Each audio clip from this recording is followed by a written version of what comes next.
Upon a time, fellas, the Patriots were the #1 seed in the AFC, the class of the conference. Hey, Felger, you're getting lots of calls on 98.5. Hey, Felger, Brady, Belichick, Super Bowl. Now they back into the playoffs. They lose today to Miami. Don't show up for most of the game. Felger, let's start off with you. What's your take from this thing?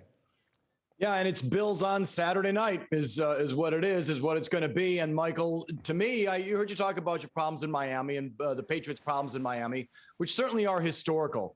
But that's not what went on today. The Patriots are playing bad football. I think since they've come off that bye with a month ago, I think they pretty much collapsed. Really, since beating Buffalo in that windstorm, they go into the bye. They lost 3 of their last 4. And in 3 of those 4 games, the 3 of the 4 losses, they got behind early. They had horrible penalties. All these things happened today. Bad turnovers. And again, the most crucial time of year when historically Bill Belichick teams are at their best. So today wasn't about Miami. Today was about the Patriots playing bad football for a month. They've collapsed.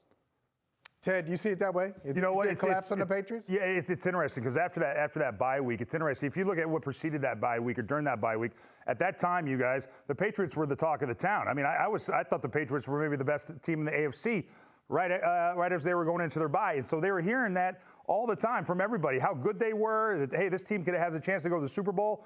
And I just think this is a team, the way it's constructed right now, you guys, that they can't handle being the hunted. They are hunters. They're better when they are kind of chasing as opposed to having a target on their back. I just don't think they were comfortable with it. And that's where all the problems started, just like Mike said. So I think part of it is just that part of it, just not being comfortable being the lead dog like they were for a few weeks just a month ago. Ted, you had some problems with Mac Jones and his body language today. Tell us about it. It just concerns me, you guys, a little bit. Look, I'm a big fan of Mac Jones.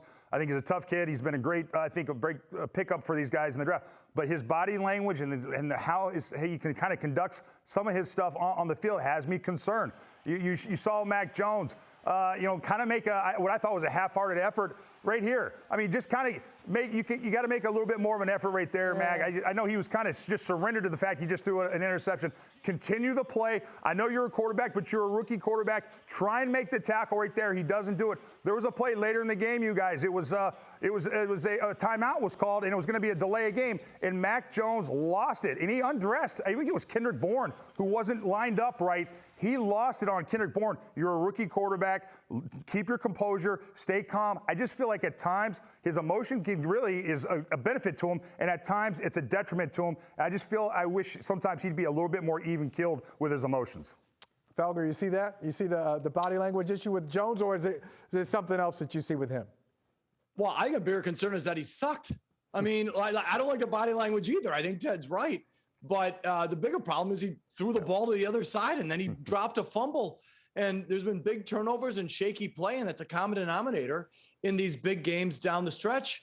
And so that, to me, is where it starts. You know, he was a tennis brat growing up, and that's sort of how he carries himself. Too high, too low. Like, that's how those tennis brats sort of do it. So, like, over his career, I'd like to see him sort of level that out. But a bigger concern is when they fall behind, they seem to be sunk. Now, they made an effort at it today, and there was a good fourth quarter. But once again, and this is another thing, the defense isn't what it was built. That's right. It wasn't as, the defense, isn't what it was built going into the year. And then it all had us fooled, I guess, because we all sort of came around, hey, they're winning on defense. They're winning on defense.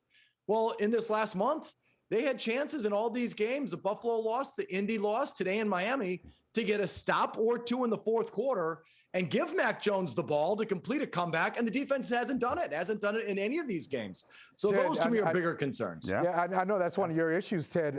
Just the defense's inability to stop the run, and I just wonder, is that a scheme thing or is that heart? Because sometimes when you can run on a team, as we saw the Patriots do in Buffalo, we kept saying, oh, they took their heart from them. They took their heart from them. But can't you just decide, I'm not going to let a team do that to me? That's it. Okay, so we're week 18, the last game of the season. It's not a scheme thing at this point. I mean, they've schemed out. They know exactly what they're doing. It is. It's more about heart, more about want to, and that's really at the end of the day all that comes down to it. And we talk about the defense, and the defense deserves a lot of blame in this. The defense has let this team down time in and time again. one of the staple characteristics of the defense we used to play on, we used to be able to finish the game and close out teams.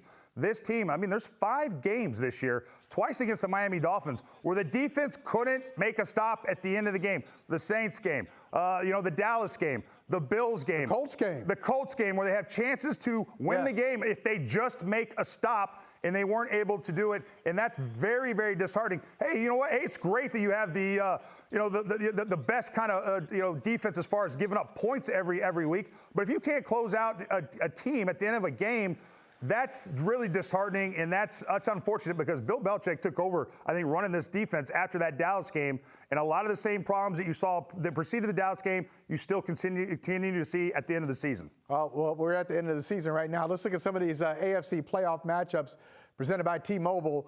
You got the Titans. They got a first-round bye. A little shaky today against the Texans. The Chiefs will be playing the Steelers, who backed into the playoffs on Sunday night. And then you got the Bengals and Raiders. You saw this game. What a great game tonight. We'll talk about that a little bit later. And here it is. Saturday night, 8:15, Bills versus Patriots. And Ted, I know you talked about this earlier today, that the best matchup for the Patriots is the Bills just because of familiarity. Yeah. Maybe the Bengals are the new thing, but the Bills are the best. I think that goes a long ways, particularly with a short week, you guys. So I think familiarity is actually a better thing for the Patriots. And I also think, look, Josh Allen, I mean, he just torched the Patriots. You know, just a few weeks ago had his best game ever against the Patriots not that long ago. But I think Josh Allen had to play a perfect game in that game. And I think the Patriots will adjust. They'll do something different. And I just don't believe in Josh Allen being able to put up 2 big games back-to-back against the Patriots like he did. And they're one-dimensional. So if Josh Allen is 85% of their production on offense is all Josh Allen, I believe in Bill Belichick, the coach, too much to think that they can't make adjustments and have a different game plan that can rattle Josh Allen this time around. So I just think this is a better draw than the Cincinnati Bengals, Michael. So, yeah, I much would have rather faced the Cincinnati Bengals, but I think we all agree if they play this way, it doesn't matter. Right. If they need to play better, and then we can, go back and forth on the opponent. I mean, you just mentioned Bill Belichick taking over the defense at one point this year. At what point is he going to take over the special teams? I mean, that penalty of Lawrence Guy lining up over the center, this is a rule that has been on the books now in the league for, 5 years? I'm not sure what it is. It's been years. 9 years. Yeah. 9 years. In 2013, that's when they made the rule. 2013. It's been on the books for going on a decade. You can't line up over a long snapper. Everyone knows it. Right. And the Patriots, of all teams, are the team that lines up a guy on the long snapper. This Cam McCord, the special teams coach, how has Bill not stepped in on that side of the operation? So I don't care if it's the Bengals or the Bills or the Toledo Mud Hens. If you are lining up over long snappers, you're porked. It's over.